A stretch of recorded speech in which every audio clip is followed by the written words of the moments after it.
Hello friend, मैं जिया आप सभी का स्वागत करता हूं आपके अपने चैनल ओपन फॉर प्रॉफिट में। और दोस्तों, आज के इस सेशन के अंदर हम लोग थोड़ा सा मार्केट का जायज़ा लेने वाले हैं कि मार्केट में किस हिसाब से मूव आ सकती है। क्योंकि मार्केट में हमें एनालिसिस तो करनी है अभी, बट इस बार चार्ट्स पे नहीं करनी है, चार्ट से थोड़ा बाहर निकल के करना है। क्योंकि ग्लोबली ऐसी बहुत सी इंपॉर्टेंट चीज़ें हो रही हैं, खतरनाक चीज़ें हो रही हैं जो नहीं होनी चाहिए। वो पूरे ग्लोबल मार्केट को हिला सकता है और ऑलरेडी इम्पैक्ट कर रहा है। तो यहाँ पे आज के सेशन के अंदर ज़्यादा से ज़्यादा 2 मिनट मैं बीटीसी के चार्ट्स पे निकालूंगा, और उसके बाद से रशिया और यूक्रेन में जो कॉन्फ्लिक्ट है उसका मार्केट के ऊपर क्या असर पड़ सकता है, कितना बड़ा इश्यू हो सकता है अगर रशिया जो है यूक्रेन के ऊपर इन्वेशन करता है, कब्जा करता है। ठीक है, तो ज़्यादा वक्त नहीं लूँगा आप लोग का।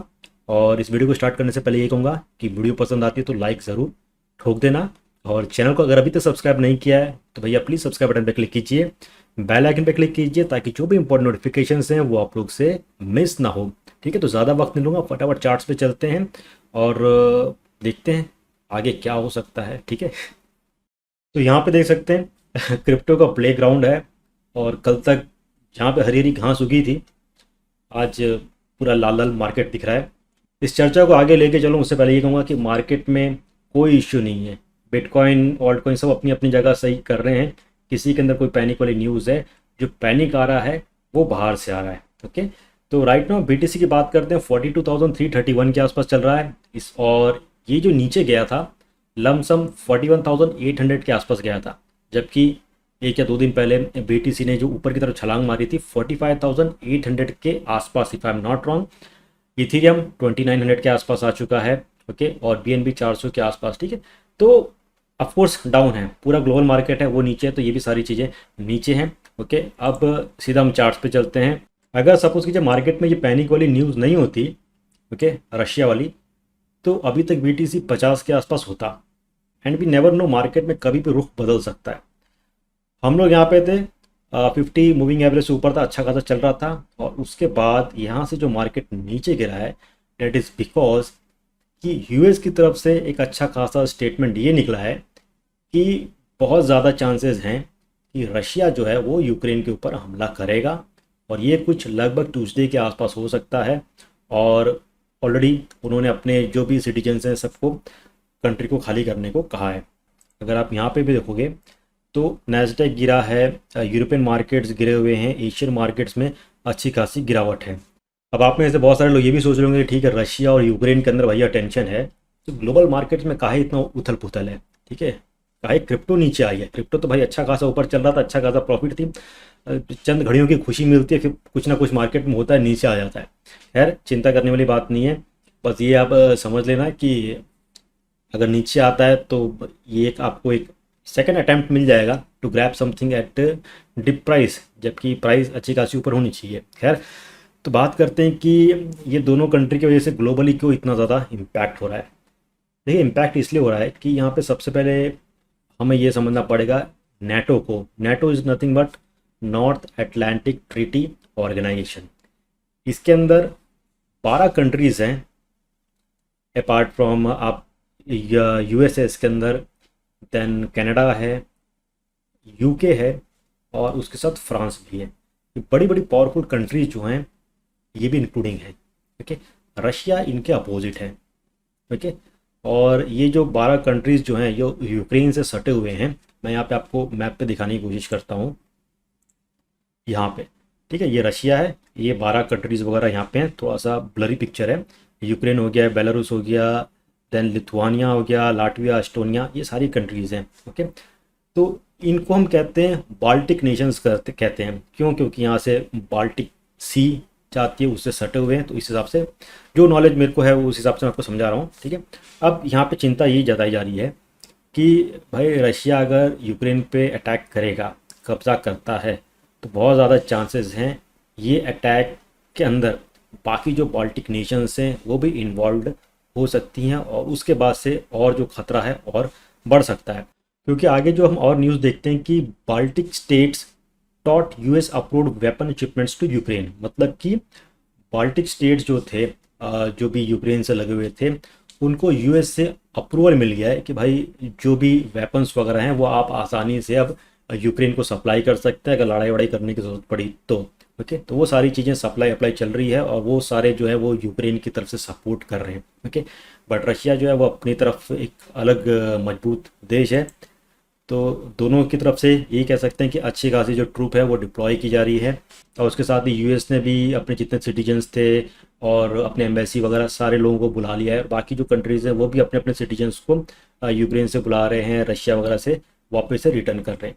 तो ये कहीं ना कहीं बहुत पैनिक वाली न्यूज़ है, ये सारी चीज़ें नहीं होनी चाहिए। और इन्हीं सब रीजन्स के वजह से, क्योंकि बहुत सारी कंट्रीज इसके अंदर इन्वॉल्व हैं, तो बहुत बड़ा एक इम्पैक्ट हो सकता है। जो यूरोपियन नेशंस हैं उसके ऊपर भी काफ़ी ज़्यादा अच्छा खासा इम्पैक्ट पड़ सकता है।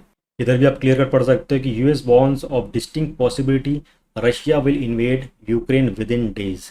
तो मैं आपको यहाँ पे बस यही कहूँगा कि चार्ट्स वगैरह के ऊपर तो आप लोग नज़र रखते हो, उससे ज़्यादा नज़र जो है अब थोड़े से जो इंग्लिश बिजनेस चैनल्स हैं, इंग्लिश मीडिया न्यूज़ चैनल्स हैं, उनके ऊपर नज़र रखो। ये आज तक वगैरह पे नज़र मत डालना, ठीक है। वहाँ पे कुछ और ही दिखा देंगे, कुछ हुआ नहीं है लेकिन बता देंगे कि वॉर हो गया, ये हो गया, वो गया। ओके, तो थोड़ी सी उसके ऊपर नज़र रखना और स्थिति का मालूमात करते रहना कि किस हिसाब से टेंशन बढ़ रहा है, क्या बढ़ रहा है, वो सब पे थोड़ा सा नज़र रखने वाली बात है।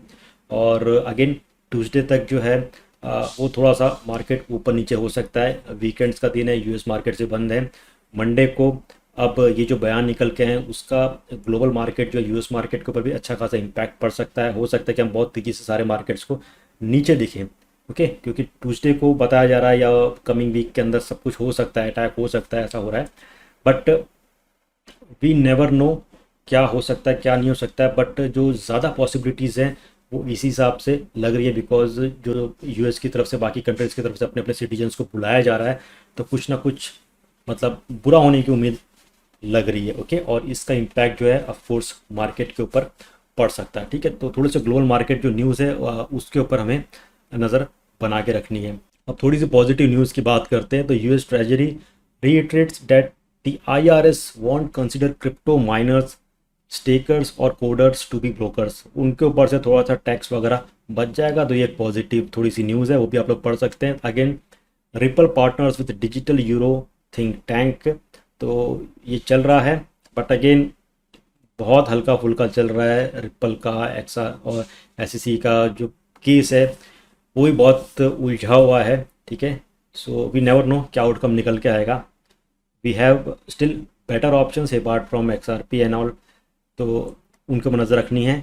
अब वापस से जितने भी इम्पोर्टेंट ऑल्ट कॉइन्स थे, थोड़ा सा मैं यहाँ पे ओपन करता हूँ, उनके ऊपर आपको वापस से नज़र बना के रखनी है। ठीक है, और जैसे कि बीएनबी अगर नीचे मिलता है तो उसको हमको बाय करना है।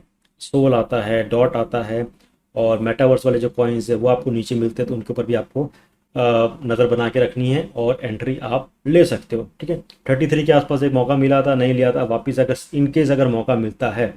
और मॉर्निंग में मैंने आप लोगों के साथ एक ट्वीट शेयर किया था, दैट इज़ कि हमारा जो एक सपोर्ट था 43,500 वो टूट चुका है, और नेक्स्ट पॉसिबल सपोर्ट जो हो सकते हैं वो हो सकता है 41,900 के आसपास, यहाँ तक आ सकता है। उसके बाद 40,900 और 39,500 के आसपास। बीटीसी ने कह सकते हैं कि 41,746 के आसपास हिट किया। ओके, तो जो लोग सपोर्ट और रेजिस्टेंस को पकड़ के स्कैल्पिंग वगैरह करते हैं वो उन्होंने अगर किया होगा तो उन्हें एक छोटा मोटा प्रॉफिट मिलेगा। बट स्टिल जो बिगिनर्स हैं, न्यू कमर्स, उनको मैं कहूँगा कि थोड़ा सा मार्केट से अभी दूरी रहो, क्योंकि जब तक कि ये मार्केट में न्यूज़ चल रही है कुछ खतरा लेने की ज़रूरत नहीं है आपको मार्केट के साथ। और जो नेक्स्ट अब रेजिस्टेंस बन गया हमारे लिए वो है 43,400 के आसपास। अगर इससे ऊपर आता है देन हम थोड़ा सा पॉजिटिव समझ सकते हैं। बट स्टिल मार्केट थोड़ा सा मेरे हिसाब से लाल निशान के अंदर रिएक्ट करेगा, और आने वाले कुछ दिन जो हैं वो काफ़ी इंपॉर्टेंट हो सकते हैं। ठीक है, तो जो भी अपडेट्स होंगे वो आप लोगों के साथ मैं शेयर करूंगा। मीनवाइल ये कहूँगा कि हमारा ट्विटर हैंडल जो है आप यहाँ पे देख सकते हैं, इसको आप ज्वाइन कर लीजिए। उसके साथ ही हमारा जो टेलीग्राम चैनल है ओपन फॉर प्रॉफिट, स्पेलिंग देख लो। ठीक है, इसी चैनल को आपको ज्वाइन करना है, और जो लिंक्स वगैरह वो डिस्क्रिप्शन के अंदर दी गई है, तो प्लीज़ हमारे टेलीग्राम चैनल को भी आप ज्वाइन कर लो। अगेन जो स्कैमर्स है उनसे बच के रहना, किसी को किसी भी तरह से फंड, पैसा, क्रिप्टोज वगैरह देने की ज़रूरत नहीं है। कोई भी कहता है कि आपका पैसा डबल कर देंगे, आईडीओ में इन्वेस्टमेंट करा देंगे, बिल्कुल करने की ज़रूरत नहीं है। अपना पैसा बचा के रखो और हो सके तो यूएसडीटी है उसके अंदर खड़े रहो। मार्केट अगर नीचे आता है तो आप उसका लाभ जरूर उठाना। तो दोस्तों इस वीडियो को यहीं पे वाइंड अप करता हूँ। वीडियो पसंद आए तो लाइक ज़रूर ठोक देना और चैनल पर नए हैं तो प्लीज़ सब्सक्राइब बटन पर क्लिक कीजिए, बेल आइकन पर क्लिक कीजिए ताकि जो भी इंपॉर्टेंट नोटिफिकेशन है वो आप लोग से मिस ना हो।